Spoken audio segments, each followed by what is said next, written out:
Why did I join the Legion of Christ in the first place? Paul Lennon here, former Legionary of Christ, with the big question, why did I join the Legion of Christ in the first place? Coming near the end of the great narrative here, chapter 17, winding down. Why did I join in the first place? It is hard to explain to the relatively affluent, sophisticated, self-assured and self-sufficient generation of the 21st century, the factors going into our decision to become legionaries in the late 1950s and early 60s in Ireland. A bit of everything, surely, like an Irish stew. Besides our ignorance, naivete, lack of information, and informed consent, we had a tremendous amount of selflessness, generosity, innocence, idealism, and did I say ignorance?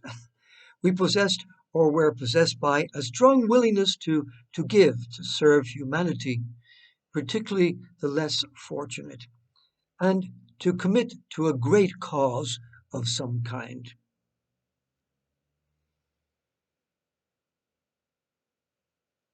This type of surrender of the self is essential to the Legion of Christ and Regnum Christi Mystique, la entrega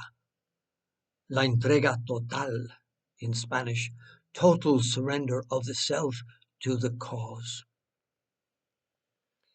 Here I am indebted to a stroke of genius from an Irish writer. Although he is referring to a couple of generations before ours, the anecdote is illustrative. All who lived in the first half of the 20th century belonged to a kind of primitive time, an age of innocence. I was stunned when I came upon this passage, which points to something easily overlooked: the facility with which we and our forebears surrendered our lives. How did I say yes so easily to Father James Coindreau that day in the winter of 1960 when he invited me to the Legion of Christ? A partial answer comes from the trenches during World War I, from the Irish youth recruited into the British Army. I remember the Christian brother, Brother Feeney, at St. Vincent saying, "Paul, why would you join this foreign group?" Anyway, the novel is called A Long, Long Way, the author Sebastian Barry. I quote, "What brought you into the army, Joe?" said Willie. "Ah, the usual," said Joe.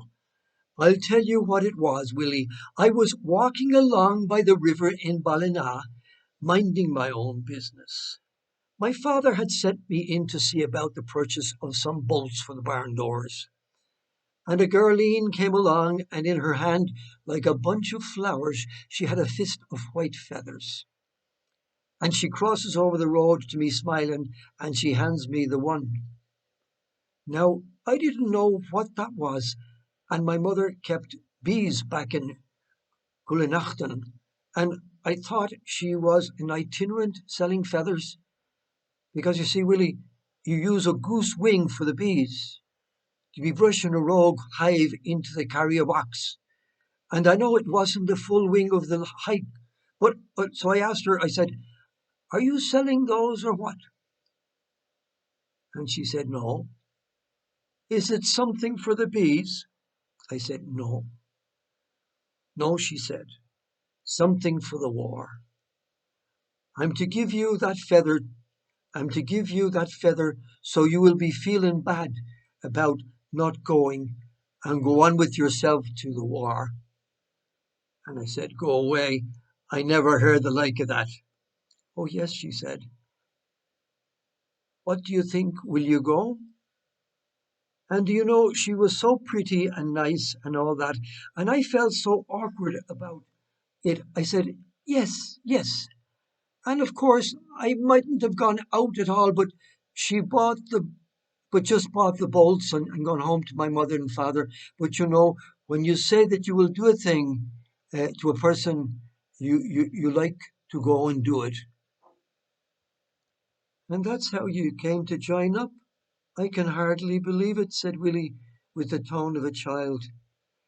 That's the gospel truth now, Willie.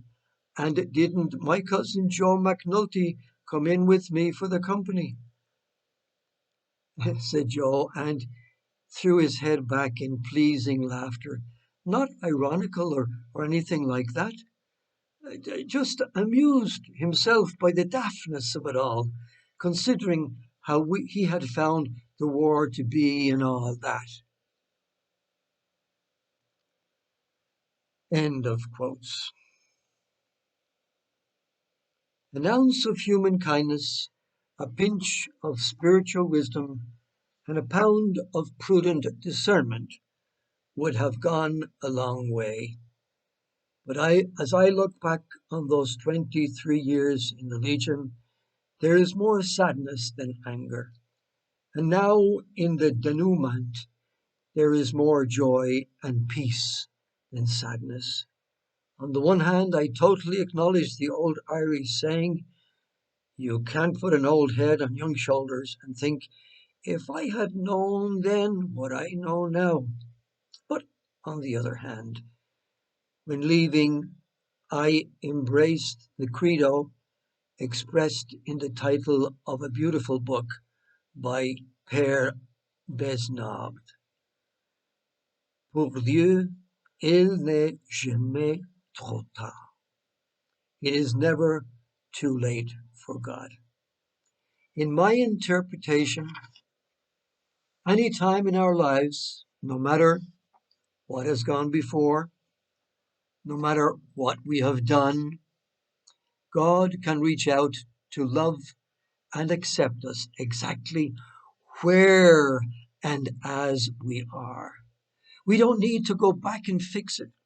No need to recover that pristine, gullible innocence.